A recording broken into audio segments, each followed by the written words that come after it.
Bonjour, bienvenue, mon nom est Ibrahima Touré, je suis consultant en informatique chez DMR. Dans cette vidéo, s'inscrivant dans le cadre de nos séries de vidéos sur la technologie WPF de Microsoft, nous allons présenter la leçon intitulée Filtrage des données et collection vue dans le chapitre Liaison des données. Le filtrage des données au niveau des collections vues est une matière qui nous permet ici de réaliser un certain nombre de filtrages sur une liste de données. Alors, comment réaliser cela? Nous avons, dans la vidéo précédente, réalisé une collection vue et nous allons réutiliser cette même collection vue afin de faire nos filtrages sur les données que nous avons dans notre liste view qui affiche la liste de nos différents arbres. Alors, pour arriver à cela, bien avant d'abord entre deux, nous sommes donné le temps de réaliser dans cette interface-ci notre contrôle utilisateur ici à ce niveau.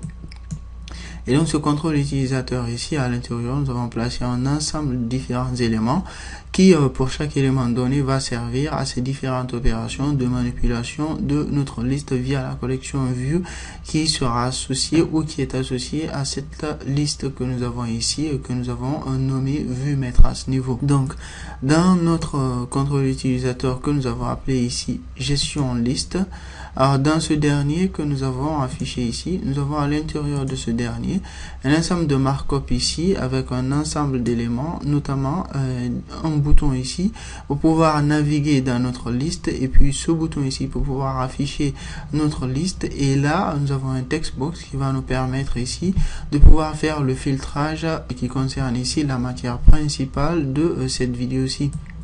Donc, dans le code behind de ce contrôle utilisateur, nous avons placé à l'intérieur de ces derniers un ensemble d'événements qui sont les événements au clic sur le bouton détail et puis les événements au clic sur le bouton suivant, bouton fin, bouton début clic, et puis un événement ici qui est text filtre change event qui va nous permettre ici de pouvoir faire le filtrage nécessaire sur notre liste. Alors, comment placer des événements dans un contrôle utilisateur ou placer des propriétés de dépendance au sein de ce dernier? Nous avons vu tous ces éléments dans le chapitre contrôle utilisateur, et donc nous allons réduire cette partie-ci, revenir à notre master détaillé ici à ce niveau et dans notre partie vue gestion liste. Donc dans ce dernier, nous allons faire appel à notre événement text filtre change. Donc pour cet événement text filtre change, nous allons générer cet événement, puis nous naviguons vers ce dernier. Alors l'on se rappelle que dans la vidéo précédente, nous avions cette vue ici, et donc lorsque nous faisons F12 vers ce dernier, nous voyons que c'est une collection vue, et en termes de définition, je dit que la collection vue est une classe qui représente une vue pour regrouper, trier, filtrer et naviguer dans une collection de données.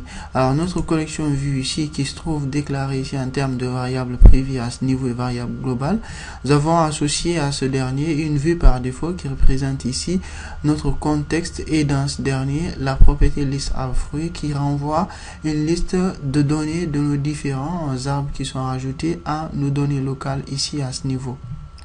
Alors nous revenons au niveau de notre gestionnaire d'événements ici, et alors allons mettre la logique nécessaire pour pouvoir réaliser un filtre sur notre liste. Alors ici, commençons d'abord par faire F5 pour présenter à chacun de nous ce que nous comptons concrètement faire. Dans cette fenêtre-ci, notre souhait sera à ce que nous allons taper le nom d'un élément ici, par exemple le nom d'un arbre donné, qu'un filtrage se fasse sur cette liste-ci, et que la liste se rafraîchisse et que n'affiche alors en ce moment que les arbres qui contiennent ce nom-ci. Alors comment réaliser cela? C'est ce que nous allons alors voir dans notre gestionnaire d'événements en termes de réalisation ou d'écriture de logique de code. Ici, nous allons faire appel à notre vue. Et à ce dernier, nous allons faire appel à la propriété filter qui va nous permettre de filtrer notre vue, et donc cette propriété renvoie un prédicat d'objet sur la base duquel il y a une précision qui est donnée quant à l'élément couramment indexé si ce dernier doit figurer dans la liste qui va être filtrée. Alors ici, via le délégué que nous allons déclarer ici, auquel nous faisons appel, donc en termes de signature, nous avons un objet et puis nous disons élément. Donc pour chaque élément se trouvant dans la liste, nous allons faire ici appel à une méthode anonyme. Et dans notre méthode, alors en ce moment, nous allons faire appel à une instance de la classe arbre. On est déclarant un objet arbre ici, par exemple. Nous faisons arbre ici pour pouvoir convertir l'élément qui va lui être passé. Parce qu'en fait, notre filtre ici va passer en revue tous les éléments qui se trouvent dans notre liste élément par élément. Et puis, en fonction de la condition qu'on va donner à ce prédicat-là, va vérifier si cet élément satisfait cette condition. Et s'il le satisfait, alors en ce moment, cet élément va figurer dans la liste, ou dans le cas échéant, cet élément va simplement être enlevé de la liste. Et puis, nous allons procéder à un rafraîchissement de la liste, ce qui va nous donner une nouvelle vue de la liste. Alors nous faisons élément, c'est-à-dire l'élément qui va lui être passé à cette méthode anonyme. Donc ici c'est pas arbre, plutôt c'est la classe arbre. Puis après nous allons faire un return de cette valeur. Donc nous dirons arbre ici pour le nom de l'arbre. Donc nous voulons faire un test sur le nom de l'arbre et vérifier si cette chaîne de caractères contient le texte de notre vue gestion liste. Donc ici nous faisons appel à notre élément vue gestion liste. Donc vue gestion liste qui est notre contrôle utilisateur gestion. Donc nous allons faire dist pour nous autres qui allons revoir cette solution pour savoir qu'il s'agit d'un contrôle dans notre fenêtre. Et puis nous faisons appel à la propriété texte de ce dernier. Et voilà, donc à ce niveau, nous mettons un point ici, puis pour la suite, nous allons procéder au rafraîchissement de notre vue. Donc nous allons faire vue pour que nous puissions avoir une nouvelle vue ici, après que le filtrage soit fait. Après nous faisons F5. Et donc ici, nous faisons A, et nous voyons tous les éléments qui contiennent le terme A. Nous faisons par exemple B. Tous les éléments qui contiennent ce terme BA, nous n'avons qu'un seul élément qui correspond, qui contient le terme BA. Nous faisons CA, nous avons l'acacia qui contient ce terme. Nous faisons C, nous avons abricotier, acacia, mélancier, cocotier et cocotier de mer qui contiennent ces différentes valeurs. Donc, ce qui veut dire qu'ici, nous pouvons faire notre filtre sur notre liste telle que nous le souhaitons. Nous faisons MAN, amandier qui contient ce terme-là.